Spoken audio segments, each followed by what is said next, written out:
문학 내신 대비 이욕설 작품 설명 들어갑니다. 자, 이욕설은요, 교술갈래의 하나인 서울갈래의 대표작입니다. 교술갈래는요, 실제 경험이나 사건을 바탕으로 글쓴이의 생각을 직접 드러낸다는 특징이 있는데요. 그래서 교술갈래는 우리가 알고 있는 시나 소설처럼 허구적 대리인이 아니라 실제 자신이 경험한 글쓴이가 곧 나라는 점이 큰 특징으로 작용합니다. 그래서 교술갈래에서는 허구적 대리인 이런 단어 나오면 틀린 거예요. 그 다음에 이 교술갈래에는 편지도 있고 수필도 있고 여러 갈래의 글이 있는데 그 중에서 우리는 고전 수필 중에서도 설에 해당하는 작품을 하나 배울 겁니다. 일단 설은 고전 수필 중에 한 갈래라고 생각하시면 되고요. 한문으로 쓰는 수필입니다. 작품 속에 있는 내용은 한 줄 한 줄이 모두 선지로 구성될 수 있다고 생각하셔야 합니다. 자, 일단 이욕설은 고려시대 이규보가 쓴 한문으로 된 고전 수필입니다. 설이라는 갈래 자체가 한문 문체 중에 하나고요. 사물이나 어떤 사건, 경험이겠죠?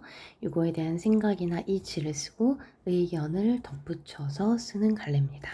그래서 우리가 내용을 크게 2단 구성이라고 생각하면 돼요. 경험을 먼저 쓰고요. 그거에 대한 자신의 의견을 덧붙인다 라고 생각하시면 됩니다. 이 글은 내용이요. 퇴락한 행랑체를 수리하면서 떠오른 생각이나 깨달은 이치를 사람과 그 다음에 정치로 확대하는 글이에요. 사람이 어떻게 해야 올바르게 살 수 있는지, 또 백성이 어떻게 해야 안정된 삶을 살 수 있는지, 자, 이런 것들을 역설했다는 건 힘주어 말하다, 강조했다, 이렇게 이해하시면 됩니다. 그 다음에 나의 경험에서 유추해서 보다 확대 적용해서 삶의 이치에 대한 깨달음을 얻었다.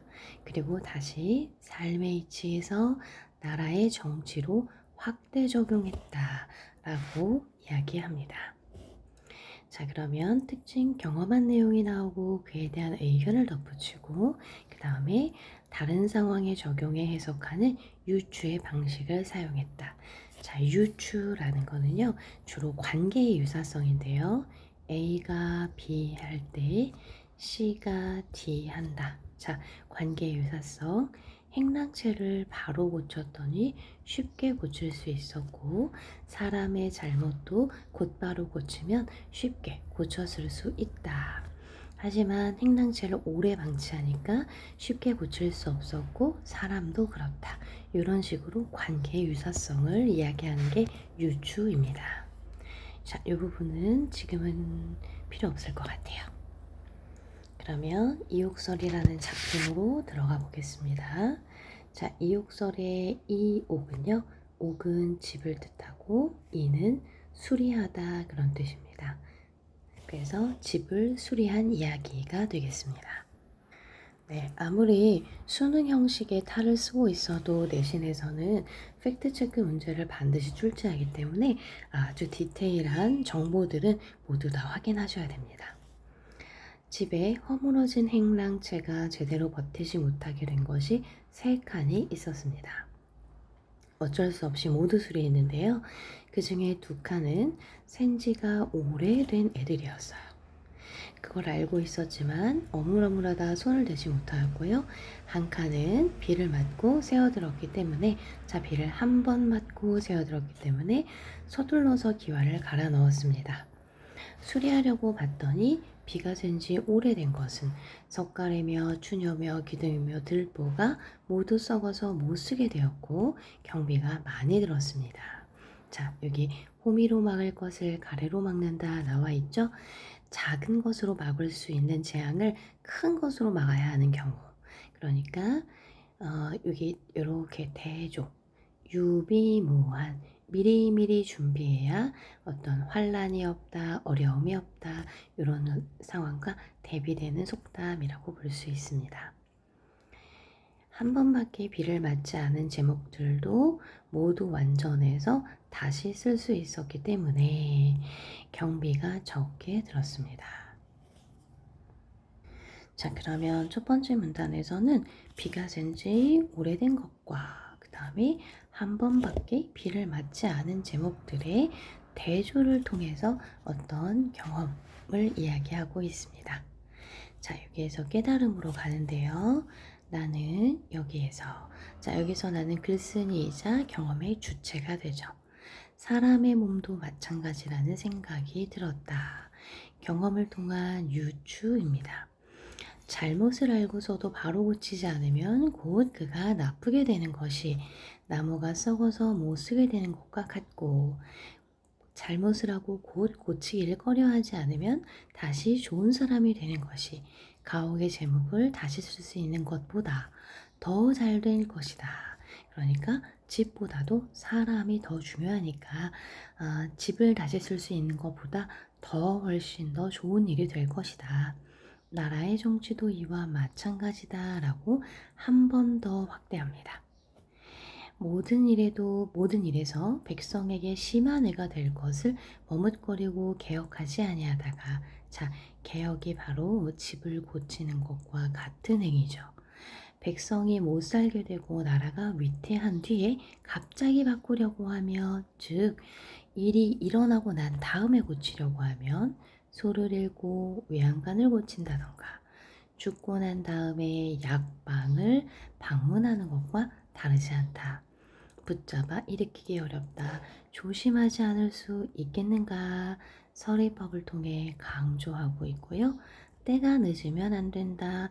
만시지탄, 때가 늦음을 한탄하는 것이라고 생각하시면 됩니다.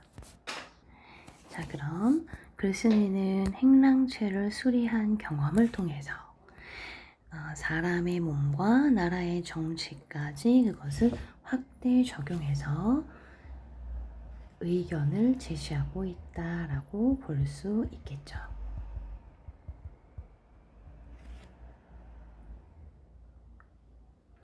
학습활동입니다. 학습활동은 100번 강조해도 진짜 부족함이 없는 이런 애죠. 네, 100번 강조해도 지나치지 않은 그런 그 부분입니다. 일단 1번은요. 수리하게 된 원인과 과정, 팩트 체크입니다. 두 번째, 마찬가지라고 하는 두 가지 상황. 다음에 세 번째, 결국 주제가 뭘까? 그러면 잘못을 미리 알고 고쳐나가는 자세의 중요성이라고 정리하시면 될 겁니다. 그 다음에 4번. 자, 이것도 편지글인데요. 편지글도 역시 이제 그 수필의 한 갈래입니다. 이 글은 좀 특이하게 편지 형식으로 쓴 현대 수필인데요. 자, 왜 그러냐면 이 글을 쓰신 분께서 감옥 생활을 굉장히 오래 하셨습니다. 그래서 이 편지 형식의 수필을 쓴 것으로 추측이 되고요. 내용을 한번 볼게요. 내용이 무척 감동적인데요. 이 사상범으로 감옥 생활을 오래 하신 신영복 선생이 자신의 계수, 그러니까 남동생의 아내에게 쓴 편지입니다. 작년 여름에 비로 다 내렸기 때문인지 눈이 인색한 겨울입니다. 눈이 잘 내리지 않는 겨울이다. 눈이 내리면 눈 뒤끝에 매서운 추위가 죄다. 우리가 입어야 하는데도, 즉 추위를 우리가 입어야 하는데도 눈 한번 진하게 안 오나 젊은 친구들이 기다리더니 얼마 전 사흘 내리 눈 내리는 날 기어이 운동장 구석에 눈사람 하나를 세웠습니다. 자, 감옥에 갇혀 있는 사람들의 어떤 희망 이런 것을 상징하는 소재가 되겠네요. 옥들에 서 있는 눈사람, 연탄 조각으로 가슴에 박은 글귀가 섬뜩합니다. 나는 걷고 싶다. 눈사람의 처지와 그 다음에 그 감옥에 갇혀 있는 사람들의 처지가 동일시되면서, 그쵸? 그러면서 이제 이 글귀가 가슴을 딱 치는 그런 상황이죠. 있으면서도 걷지 못하는 우리의 다리를 깨닫게 하는 그 글귀는 단단한 눈뭉치가 되어 이 말을 때립니다. 있으면서도 걷지 못하는 우리들의 다리, 역설적 표현, 걸을 수 있는 자유가 박탈당한 상태이기 때문에 그렇겠죠. 이마를 때렸다라는 건 강하게 각인되었다는 걸 비유적으로 표현했다. 내일 모레가 2월 초하루, 눈사람도 어디론가 가고 없는데 봄이 오는 기척이 들립니다. 1월 25일부 편지와 돈을 받았습니다. 개수님의 건강과 발전을 빕니다. 하고 축복과 아마 감사의 표현인 것 같아요. 일단 주제는 감옥에 갇힌 상황에서 자유에 대한 소망을 품었다라는 거고요. 굉장히 공경하는 말투를 쓰고 있다는 게 또 특징이죠. 일상에서의 경험이 있고요. 역설적 표현을 통해서 자유에 대한 갈망을 드러내고 있다는 게 이 수필의 특징입니다. 아마도 수필이라는 갈래상의 공통점과 어떤 표현상의 차이점을 묻는 문제를 묻기 위해서 출제가 되겠죠. 네, 바로 이 부분인데요. 일단 공통점은 경험한 것을 바탕으로 깨달음을 쓰고 있는 교술갈래라는 점. 그 다음에 차이점은 이욕설은 작가의 일상적 경험과 의견이라는 2단 구성의 설의 관습을 따랐다면 편지라는 비형식적인 글, 형식 없이 자유롭게 써내려간 글이라는 뜻입니다.